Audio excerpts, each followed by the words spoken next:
Sultan Agung, hal paling substansi dan misteri dari kepemimpinan Sultan Agung Mataram.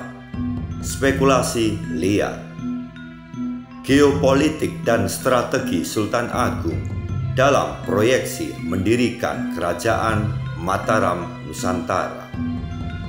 Keberanian Sultan Agung mematikan infrastruktur kelautan Jawa demi kejayaan Nusantara di pentas dunia.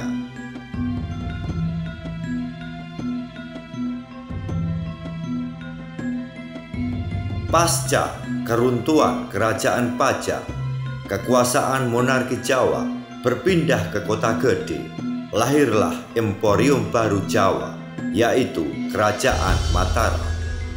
Didirikan oleh Danang Sutawijaya pada tahun 1586 dengan menahbiskan dirinya sebagai penguasa tanah Jawa bergelar Panembahan Senopati ing Ngalogo. Awal mulanya Mataram hanya kerajaan kecil di tengah hutan alas mentau. Namun penerapan politik ekspansi dengan kampanye militer yang dilakukan Panembahan Senopati hingga cucunya Sultan Agung telah berhasil membawa teritori kerajaan Mataram menjadi luas dan besar, menguasai hampir seluruh pulau Jawa. Sultan Agung berhasil melanjutkan hegemoni kuasa politik eyangnya atas Jawa. Saat pemerintahannya, kerajaan Mataram semakin kuat seiring berproksi pada Kesultanan Turki Utsmaniyah. Sultan Agung melahirkan tatanan baru Nagari Kasultanan Mataram, juga disebut Daulat Nubil Mataram. Pada tahun 1620, Jawa telah berhasil dikuasai Mataram. Tinggal selangkah lagi, Sultan Agung menyatukan Jawa secara penuh, menyisakan Banten dan Batavia yang datang dari Ambon. Akhirnya, Sultan Agung yang bercita-cita mendirikan negara adikuasa Mataram Nusantara harus menundukkan Banten dan Batavia, terutama Batavia yang terus menjadikan ancaman kekuasaan, terus merangsek ke Pulau Jawa dengan segala politiknya atas posisinya sebagai agresor.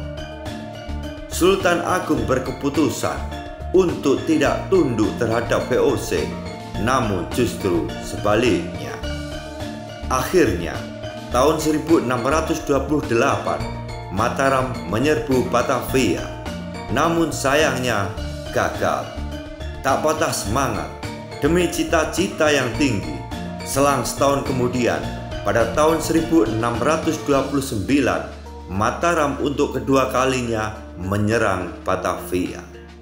Endingnya, Mataram kalah dan VOC tetap menancap kuat di Batavia dan pengaruhnya terhadap Kesultanan Banten.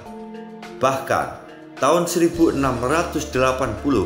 VOC berhasil masuk ke Jawa saat kepemimpinan Amangkurat Agung, putra Sultan Agung. Sehingga cita-cita Sultan Agung dalam proyeksi geopolitik dan strategi gagal total. Sedianya Mataram berkuasa penuh atas Jawa, berlanjut menyatukan wilayah Nusantara bersama afiliasinya Sultan Hasanuddin untuk mendirikan Kerajaan Nusantara. Tentu setelahnya akan terus meluas ke negara Asia Tenggara dan seterusnya, hingga target menjadikan negara adikuasa berhasil melalui politik luar negerinya, pun dengan strategi perang. Sayang seribu sayang, berasa gambling karena Jawa terlanjur berubah tatanannya dari masyarakat berkebudayaan maritim menjadi masyarakat agraris.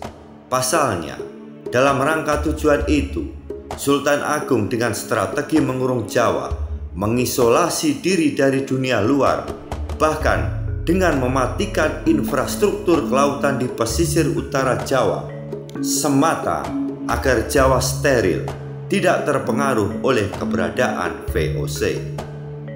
Ya, strategi ini adalah keputusan yang berani namun dirasa gegabah, meski sejatinya terukur, karena perhitungannya mengisolasi Pulau Jawa tidak membuat seluruh rakyat Jawa mati, karena di Pulau Jawa tercukupinya kebutuhan pangan dan kebutuhan lainnya untuk penduduk Jawa selamanya. Targetnya, setelah VOC hengkang, Jawa kembali dibuka untuk dunia. Negara Mataram Nusantara menjadi go internasional. Itulah Sultan Agung, sang pemimpin sejati yang visioner, berani mengambil keputusan revolusioner, dan benar-benar langkah geopolitik dan strategi seorang pemimpin negarawan.